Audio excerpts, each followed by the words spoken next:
Hey, this is Tracy Ariel again from Notable Nonfiction, and I'm here in the third of my Write2Grow series.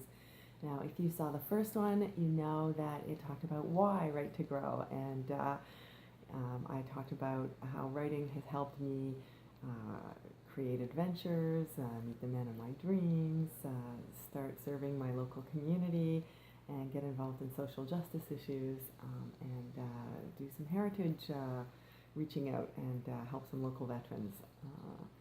I encouraged you to use writing as a tool for growing as well. In video 2, I talked about what Write2Grow is and the various questions that you can ask yourself to make nonfiction writing a personal exploration of your dreams and your accomplishments. And this one, I'm going to step back a little bit. I'm going to do a little more practical stuff, and I'm going to talk about how you actually use the material you've gathered, those questions, your answers to all of those questions, in order to make a profile the way a journalist would. And to do that, I'm going to show you a profile that I've written.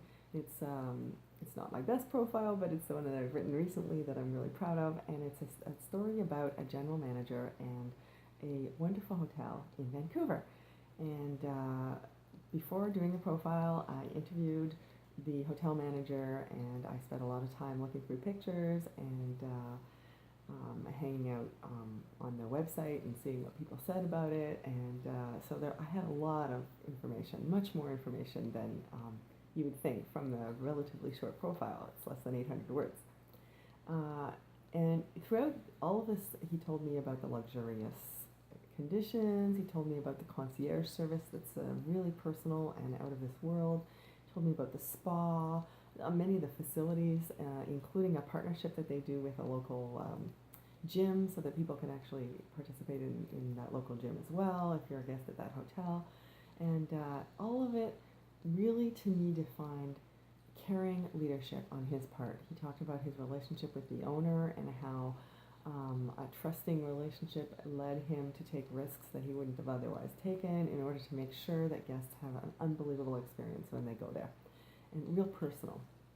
And so I decided that the theme of the entire story would be caring leadership. And one anecdote he told me was all about how he spends a certain period of time at the beginning of the week writing notes to every single guest that's going to be coming to that hotel that week, so that they all get a handwritten personal note from him. And I just thought that was a great way to touch off, to bring people in to the story, because most of us can imagine getting a handwritten note, even if we haven't received one for a very long time. But everyone knows how much time that would take to actually accomplish. So I just thought it was a great anecdote to talk about this story. So that's what I used as the lead. And story is the first thing that you have to decide on before you're going to do a profile. You need a theme, a story, something that you're going to pin. All of the anecdotes that you tell are all going to show people sequentially what that theme is. Now, if you look, so that's number one, pick a really good story. Number two, then what you do is you figure out how you're going to structure it. Now, this was for a magazine, so I used the typical feature structure, which is anecdote first, quote from your main protagonist after that, and then go from there and sequentially describe all of the other parts of the story. And so you'll see from the story, I'm linking to it below so you can actually read it yourself, that what I did is I sequentially I started off with receiving that note as the guest, and then I went to all of the other things that this man and his team do to make sure that when you visit that hotel, you have an extraordinary experience. And then after finishing my draft, which was significantly longer than what you have there, what I did is I tightened into the sentences, make sure that every word counts. So if there's a word there, it counts. Now this is what I call style. So you really work on making sure that there's nothing there that doesn't belong, and you pull in 2 or 3 sentences into a single sentence if you can. You really make it, you vary the size of the paragraphs so that each one is slightly different, so that way the reader can be pulled in. If there's an anecdote, they read slowly. If there's a quote, you want them to pay attention to every single word. All those kinds of tricks are part of style. Make sure that there's no grammar mistakes and no typos. And then I look at it again in terms of sound. Now, this is a really unusual thing that I do, and I was fascinated to find out that Robert McKee agrees that sound is really, really important to stories. I was just at one of his seminars, and he spoke about sound as well. Now, mind you, he was speaking about dialogue. So obviously, in terms of the dialogue, you need to make sure that it sounds like the person spoke to you.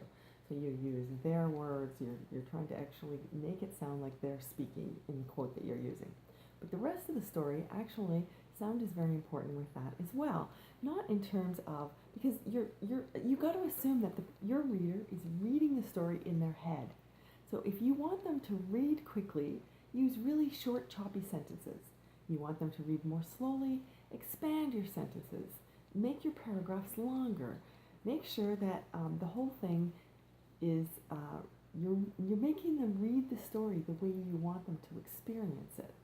And then at the end, you look at it in terms of the overall story, and you look at it, is it short paragraphs and then long paragraphs where the long paragraphs are description, and you really want them to take the time there. Short paragraphs, you really want them to rush over them, and those are the punchy parts of your story.